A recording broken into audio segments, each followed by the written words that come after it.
Rosalina, let's go! Hello, it's me again, coming over with another video. Today we'll be going over Luma's buffered jab, as well as some loops that have recently been discovered. Now, before I go into this, I'd like to thank the Rosa Cord Labbers for testing this out, as of course, I'm only human and I don't know any better.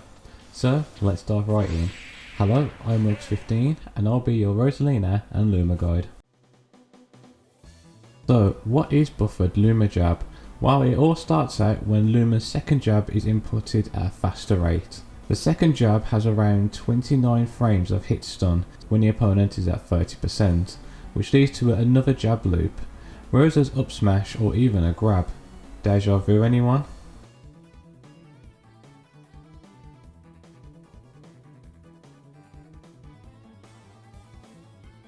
But when things are 60% or over, this is where the buffer jab combos have less tight windows to implement, as well as other jab loops that can be performed.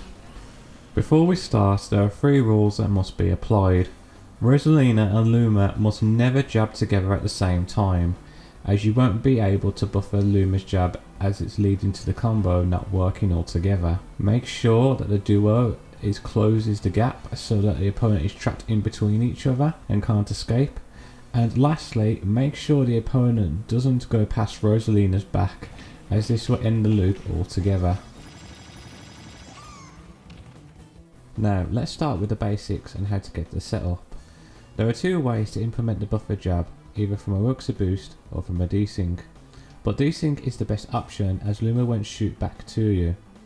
Once you're in position, you then tap the attack button twice as fast as you can. Just be careful not to get Luma's jab 3 out as you're doing this. Once jab 2 is out, you then can loop it over and over again.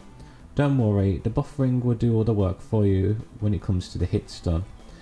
Now, this is going to take some practice and getting the timing right, but for myself, I use the second animation of Luma's jab as a visual cue to help me out with the timing. Once I see Luma's kick the opponent, I then input another loop. But for beginners, start doing 2 loops and then go for a grab or an up smash.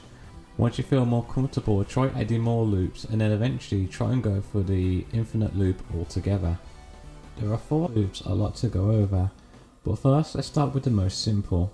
We will do the 1-2 Luma jab loop. It's pretty simple, we keep doing the loop over and over again until once the opponent is at kill percent, then we go for jab 3 and then up out with Rosalina.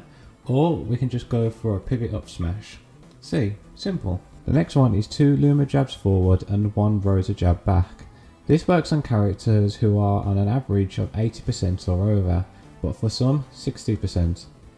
This combo helps a lot when your opponent is at some distance between each other, or if the opponent is trying to DI into Rosalina's front. This combo is very tricky, but it does the job. This is where we start to get more creative and mix things up. Using the 2 combos that we have learned, we can expand on and get more damage, and mess with the opponent's DI options. If the opponent is to be carried over closer to Rosa, or move back towards Luma. Again, this is where it tests out your timing and pivot control as a whole. I recommend doing this when the opponent is at 80% as it's much easier, also it can lead to KO rewards. To train yourself and get more comfortable with it, try doing combo A 2 times and combo B once over and over, as that's the average amount of jabs and it's also a habit of getting into. Once you got it down, try and mix it up and start challenging yourself. I call this the Luma waltz due to pivoting and the opponent being spun round back and forth. Again, I recommend doing this at 80% or over because then you have a bigger time frame window to implement this. After learning these 3 combos, there are some notes when it comes to players' hurt boxes and hit animations to consider. Unfortunately, there are some characters where this combo does not work on them due to their small size or not being able to get hit by Rosa's jab. Or when struck by Luma, they squat, leading them not getting the follow-up of Rosa's jab altogether. For example, Doc Hunt can't be carried over to Luma on some occasions. Olimar avoids getting hit altogether, and the infamous Yoshi that squats when he gets hit. Don't worry, I have a cure. First we get them to an average of 100%. Now remember when I said Rosalina and Luma must not jab together? Well, if your opponent is over 100%, that rule is scrapped entirely, leading to something like this. Yes, you can also mix this up with other combos if needed to get extra damage, as well as a kill confirm on top. Yes, it works on everyone. When doing a synchronized jab, you can also change to combo A and combo B if needed. On some occasions, some characters hurt boxes on their tails like Mewtwo and Charizard, or ears like Pichu, and people who stretch out their legs like Terry and Bayonetta can lead to Rosa's jab being taken at the wrong time, ruining the combo completely. But as long as you micromanage the spacing, you should be okay. This may sound confusing and there's a lot to take in, but once you start practicing, it all starts to make sense over time. Now comes the question, can the opponent DI out of it completely? Well, they can try it so they can avoid further damage or a KO is about to happen. The answer really is it depends on the players themselves. The best option for the opponent is to DI into Rosa so that the combo ends in a multi-jab, but the Rosalina player can shuffle across the stage and to keep the gap tight when needed. DIing into Luma is not going to work, as Luma is going to be pushing you forwards and you're just asking for yourself to get killed. If you get caught and Rosa player is shuffling across the stage accordingly, your only hope is to hope and pray that they mess up the input, or there is no stage left to move across. Another question is it easy to get the setup?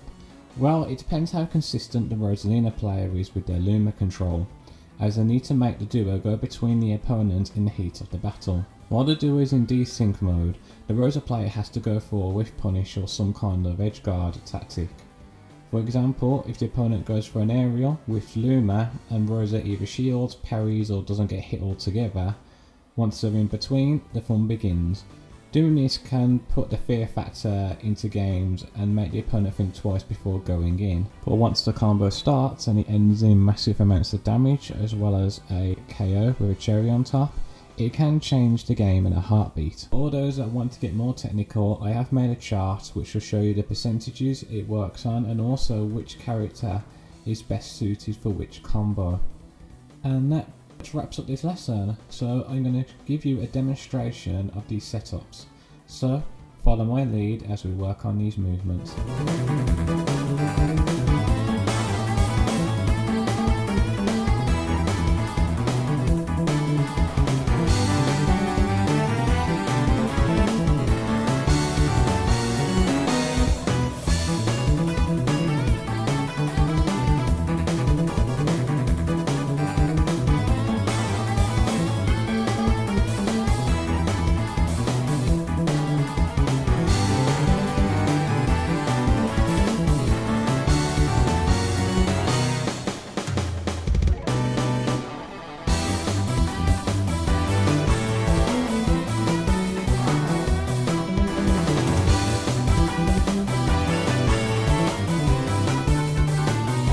So there you go, I hope I made things more fun for you and also something to learn during the pandemic. It's a pity that we can't do this online due to how frame tight the jabs are, let alone Luma control as a whole. I look forward to the day when I can actually play this character properly and bring the fear factor in there again. If you have any questions, put in the comments below. If you want to be updated on all things Rosa, follow me on my Twitter. I also do stream now and again on weekends, so find me on Twitch as well. This is Roxy signing off, and keep those Lumas shining bright.